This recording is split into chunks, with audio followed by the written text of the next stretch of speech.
I can't remember the last time I walked out of a comic book movie with a smile on my face, but James Gunn's Superman has captured the magic of what superhero films were like during their prime, which may not feel like it, wasn't really all that long ago. Superhero movies have been rather hit or miss lately, and that's putting it mildly, with moviegoers and even hardcore fans losing faith in the ability for these movies to entertain them or even deliver on what was being built up. But for the first time in a while, this feels like a massive step in the right direction for comic book movies. And I know this is a very polarizing take, but I think David Corenswet's Superman would fit perfectly with Robert Pattinson's Batman. I know so many of you want to keep these worlds separate, but I'm curious how you feel now after seeing Superman for yourself. In my personal opinion, this would be a criminally wasted opportunity if they did not combine these two worlds. And honestly, I wouldn't be surprised if James Gunn set this world up for it to be merged with the Batmans later down the line. But that's a conversation for another day. Back to how phenomenal this film is. I had very little doubt that James Gunn could pull this off. After all, I was a massive fan of the Guardians of the Galaxy trilogy. But this movie in particular is a new standard for bringing comic books to life, comic book stories to life. I grew up on the DC Animated Universe cartoon shows, notably the Justice League and Justice League Unlimited series. And to me, that feels like DC at its best. And I can see elements of that in James Gunn's universes. From Guardians of the Galaxy to the Suicide Squad, and now Superman. Gunn is a master of making characters, their relationships, and interactions feel real. The emotion is there, the humor is there, the high stakes are there, and the character deep dives and the development, it's all there.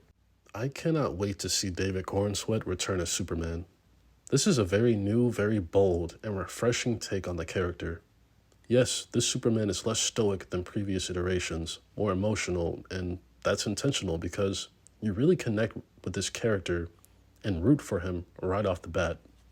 Not just because he's Superman, but because he feels like your actual friend or neighbor or coworker that just so happens to have superpowers. That's how you make Superman connect with modern audiences. And I know there are some critiques that Superman should feel like a god because of who he is and what he can do. And while I agree with that, I believe it's important, necessary even, to establish this connection with audiences first. We can always showcase these other important elements of Superman down the line as we continue to develop his character and his powers. But I will say, there's one particular scene in this movie where Superman flies above the clouds, and you'll know it when you see it. But it does truly capture the marvel, the spectacle, and just how grand and otherworldly Superman is. I was in awe. I'm truly excited to see this character again. Rachel Brosnahan is a fantastic Lois Lane. In this film, she's truly an equal to Superman. She's more than a girlfriend, more than a reporter even. She's truly instrumental in covering Superman's blind spots, connecting the dots of what's going on behind the scenes, and even putting herself at risk to help save the world. Truly a well-written role, and wonderfully brought to life, and her chemistry with Superman is top tier. I look forward to seeing their relationship develop over the course of this new DC universe. Nicholas Hoult as Lex Luthor? Chef's kiss. No notes whatsoever. I couldn't believe how well he nailed this character. This might be one of the best villain portrayals, and the scary thing is, there's so much room to grow with him. The trailers truly didn't do him justice because the way they capture his scheming, rageful, and jealous nature towards Superman is just masterful. And it doesn't go too far either. It always ran the risk of becoming a caricature of like a Saturday morning cartoon villain or a cheesy 90s movie villain, but Holt really elevates Lex Luthor and sets him up for an amazing run in this new DC universe.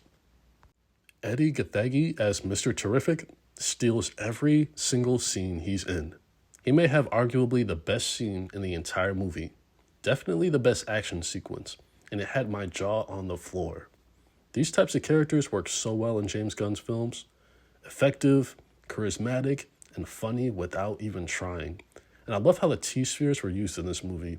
Like, I'm going to need this character back sooner rather than later. And last but not least is Crypto the Superdog. And there's not much to say. He was incredible. Another scene stealer. Adorable. When I tell you I had the biggest smile on my face whenever he was on screen, he was used sparingly throughout the movie, which I appreciated because it made his appearances all the more special and impactful, especially towards the end of the film. Again, I can't tell you how excited I am to see the rest of this world developed. There are some great themes about living up to your ideals instead of the expectations of others, standing up for the vulnerable, and embracing the power of kindness that truly resonated with me personally. I am very impressed with this first film in James Gunn's DC universe, and I look forward to seeing what's next. But what did you guys think about Superman? Did you love it? Did you hate it? Are you somewhere in between and need to see more? Do you think that this universe should merge with the Batman? Leave your thoughts down below, and as always, thank you for watching.